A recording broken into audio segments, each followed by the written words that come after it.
প্রশ্ন যেটা ছিল সেটা হচ্ছে আসলে যে আইনি প্রক্রিয়ায় যে নিষিদ্ধকরণের মধ্য দিয়ে সমাধান হয় কিনা সেই জায়গা থেকে আমরা যতদূর জানি যে গণঅভ্যুত্থানের পর থেকে রিকনসিলিয়েশনের কথা বারবার বলা হয়েছে, ক্ষমার কথা বলা হয়েছে, কিন্তু আসলে যারা ক্ষমা নিজেরা নিতে চায় না তাদেরকে বারবার আপনি ক্ষমা করতে চেয়ে তো লাভ নেই, আপনি কাকে ক্ষমা করবেন?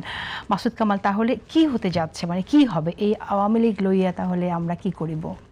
শুনেন, একটা কথা বলি আপনাকে, সেটা হলো কি, আমার কাছে আমার এতদিনের অভিজ্ঞতা থেকে যেটা মনে হয়, এদেশের রাজনীতিতে সবচেয়ে বড় মতলবী শব্দ হচ্ছে চেতনা। এই চেতনা বিক্রি করে দেশটাকে বিভক্ত করে ফেলানো হয়েছে। এখনো আরেক চেতনা বিক্রি করা হচ্ছে, জুলাই চেতনা, অমুক চেতনা, তমুক চেতনা। এতদিন আওয়ামী লীগ বেঁচে মুক্তিযুদ্ধের চেতনা। আচ্ছা, মুক্তিযুদ্ধের চেতনার মধ্যে কি ছিল একদল করব? ছিল? ওটা তো শেখ মুজিব করছে।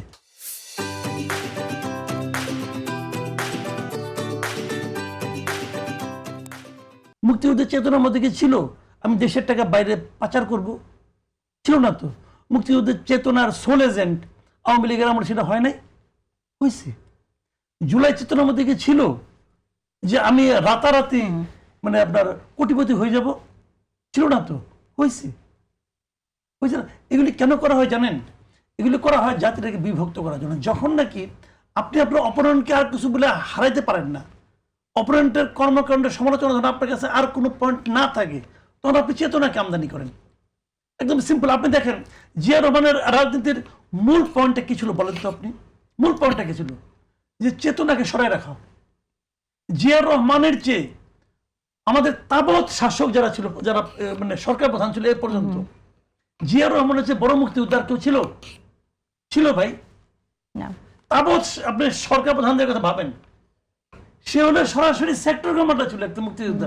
উনি সরকার প্রধান হয়ে উনি কি করছেন?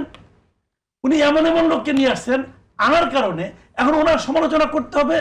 আপনি সমালোচনা শুরু করলেন, উনি স্বাধীনতা বিরোধীদেরকে নিয়ে আসছেন। আরে ভাই, একটা লোক স্বাধীনতা বিরোধী হয়েছে, তাকে তো স্বাধীনতার পর প্রথম সরকার এসে স্বাধীনতা বিরোধীদেরকে শাস্তি দিচ্ছে। শাস্তি যাকে যাকে দিছে, যাকে দেয় নাই তাকে দেওয়ার প্রয়োজন মনে করে নেই বলে দেয় নাই। এখন আপনার বাপ বঙ্গবন্ধু উনি বুঝছে যে এই লোকটাকে ছেড়ে দেওয়া দরকার, আপনি বলতেছেন আপনার বাপ ঠিক করে নাই, অতএব তাকে শাস্তি দিতে হবে, ফাঁসিতে ঝুলাইতে হবে। আপনি ঝুলাইছেন চেতনার কারণে। কিন্তু জিয়া রহমান কি করছে? চেতনাকে সরাইছে। দেশে যারা আছে তাদেরকে দেশের নাগরিক মনে করছে, তাদের কাছ থেকে সর্বোচ্চটুকু আদায় করার চেষ্টা করছে, তাদের মাধ্যমে দেশটাকে পরিচালনার চেষ্টা করছে। আপনি এই লাইনে যাচ্ছেন না কেন? এখন আপনি আবার ওই চেতনা নিয়ে আসছেন, অমুককে নিষিদ্ধ করতে হবে, অমুককে বাতিল করতে হবে, অমুককে একদম নিশ্চিহ্ন করতে হবে। নিশ্চিহ্ন করা যায় না। মানে কোটি কোটি মানুষকে আপনি কিভাবে নিশ্চিহ্ন করবেন? ওরা কি করবেন নাকি রে ভাই?